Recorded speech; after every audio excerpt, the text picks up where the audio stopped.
Thank you, Antoine, and welcome to all of the Centrallia guests present for this Doing Business in Canada seminar. My name is Riess, and my role today is to give you a roadmap of what a successful international program might be in doing business in Canada, where trade really fits in terms of what you need to know. And I want to build upon what the previous presenters have already stated. The preparation of your business case to do business in Canada includes many questions as to how to set up and doing business here, and many of those questions have already been answered and partially answered. TDS is an excellent single point of reference and accountability to enable you to set up here. Our role as a strategic partner with TDS is to provide the insight of what you need to know regarding the import-export requirements and customs laws and regulations as it pertains to moving goods into and through Canada, and also an export from Canada. GHY is uniquely qualified in many ways. We are here in the heart of the continent in Winnipeg, where our head office is, and having been established since 1901. We are a fourth generation family-owned business that employs over 100 customs and trade professionals. We manage more than $5 billion of trade into Canada from every continent. And we also have a significant export business, primarily to the U.S. and Canadian exporters on shipments to the U.S. The point that I want to speak to next is really give you a context of the macro trade perspective for those that are looking at doing business in Canada. The first thing that many of you will want to know is what is the real news on doing business in Canada and or the U.S.? What kind of environment am I entering into? What are the risks that we need to know as we explore the possibilities of this marketplace? Well, Canada is a tremendous country to do business in.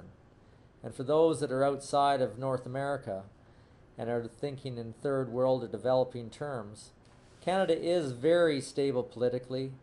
It is very reasonably regulated. There's a great deal of trust and predictability to the system. There also is a strong sense of order and obedience to the rule of law. And at the end of the day, we have a very safe and secure trade environment.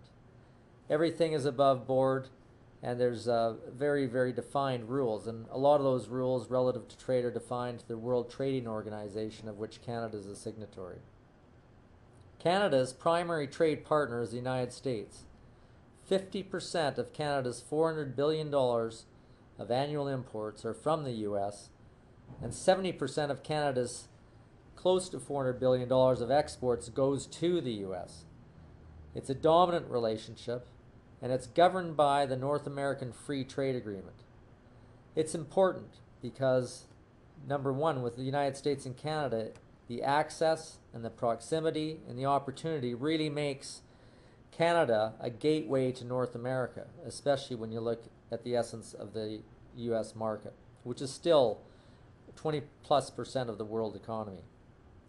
International trade and the movement of goods into and out of Canada are highly regulated and governed by the Canada Border Services Agency in Canada and Customs Border Protection in the U.S.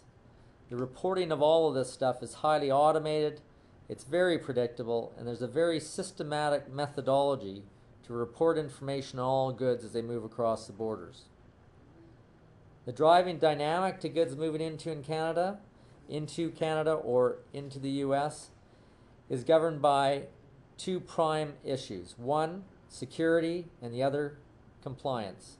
Security is obvious because since 9/11 in 2001, that overriding objective of security has meant that customs regimes have refocused their energies to keen on and identifying risk by putting importers and exporters through risk programs and forcing the advanced reporting of all information prior to goods arriving at North American borders. Adherence to compliance, the second major priority, is strictly enforced by fines and penalties. The end result of this is that the detail regarding all shipments entering Canada or the U.S. needs to be reported in advance and in sufficient detail to allow for goods to move across the border without interruption. The timely transmission of this detailed commercial information gives you and leads to a system where there are few delays except by a very random or targeted enforcement measure by the customs authorities. There's other cross-border passports you need to be aware of, and you can qualify for these things to help you reduce your costs by becoming a member of Customs Trade Partnership Against Terrorism, which is a security program in the US, or a Partner and Protection Program in Canada, which we encourage many of our customers to take part in, again, to help reduce potential delays at the border. So moving from the macro environment, we want to really talk now about the integrated trade strategy that you need to evolve and develop as you have your commercial considerations in entering Canada. Obviously, globalization and the incredible growth and diversity of trade demands a focus on continuously calibrating your international trade strategy. There's a pre-evaluation that often takes place. The business case for growing your business or setting up in Canada has to happen, and that your work that's done already or what you've already are going to be exploring here at Centrallia is about setting the table for understanding the profitability opportunities of participating in the Canadian or North American marketplace. Your situation may be as simple as selling your product directly into Canada, establishing a joint venture, setting up a business presence in Canada through a manufacturing or distribution channel, or in more complex situations where you may be requiring to set up a plant that, for instance, might be some that we've worked on. We've brought in mines, we've brought in all of the mining equipment associated with that. We've brought in a chocolate factory into Brantford, Ontario, a $100 million plus factory for the manufacturing of chocolate. Or it might even be a beef facility for processing Alberta beef. All of those plants and equipment and machinery come in, and we manage that, and it's an important part of how you might consider in your evaluating of your business doing business in Canada. The other thing you need to do is develop your core team to partner with you to enable your business objectives and to create the framework from which you will launch. Critical to developing a roadmap is to have someone such as TDS, Thompson, Dorfman, Swetman, as a single point of accountability to do that. And we've already talked about the benefits of looking at all those factors prior to your setup. GHY, as one of their partners, can provide the customs and trade assessment for all of your cross-border issues. It can help you arrive at landed costs, compliance with the customs laws. There's many other government departments that get involved in cross-border movements, so we can advise in that area. And also talk about any risks or potential issues that may arise depending upon your specific import or export dynamic. So at the end of the day, as you have completed your strategy, the roadmap of what you want to have in front of you, or what you have in front of you now, are the key components of a successful international program. As we've talked about, firstly, number one, choose your partners. Choose those that have experience in doing the things that you're looking at wanting to do here. Secondly, determine your business case. That's a multitude of things looking at your assessed landed costs and your supply chain requirements. Next, and in the same vein, look at all of the trade agreements that could provide a trade advantage for setting up in Canada and accessing other markets from Canada. Again, that gateway to North America discussion that I mentioned. The largest relationship for Canada is NAFTA, which is the North American Free Trade Agreement. However, there are many other preferential bilateral agreements that Canada has with some others, and that includes many countries in Europe. It might be Chile, it might be the Caribbean, Israel, Mexico, etc., many developing countries. And there are benefits there that come to or are offered to you if you are doing business with those countries from and within Canada. So there's opportunities that shouldn't be overlooked.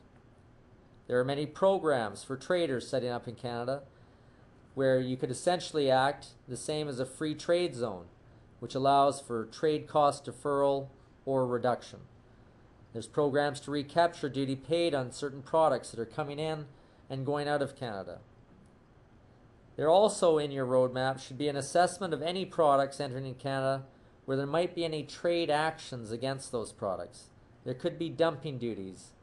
Could be based upon, we've seen it in bearings into the US, or steel coming into Canada, or various other commodities in the agricultural world, etc. So that needs to be vetted, and need to filter some of those other gotchas that might catch you in the trade environment. Remember also that the border people, they monitor and manage more than 30 different government departments in terms of some of the realities of what they need as oversight that happens at the border.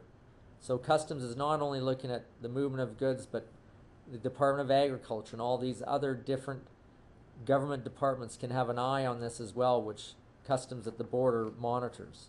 And that might be food inspection or quotas, etc. So you need to have someone that can point into those potential risks.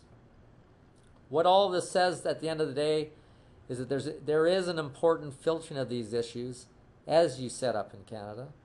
It doesn't need to be daunting, and the importance of picking knowledgeable partners is invaluable. And you'll find that doing business in Canada has many rewards. The right partners means no surprises, a seamless execution, and a successful Canadian trade program. Like anything else, the better you do your front-end work, the due diligence, then the greater the success that you will achieve. Thank you for your kind attention. Enjoy the conference and the hospitality of what Central Manitoba and Winnipeg has to offer.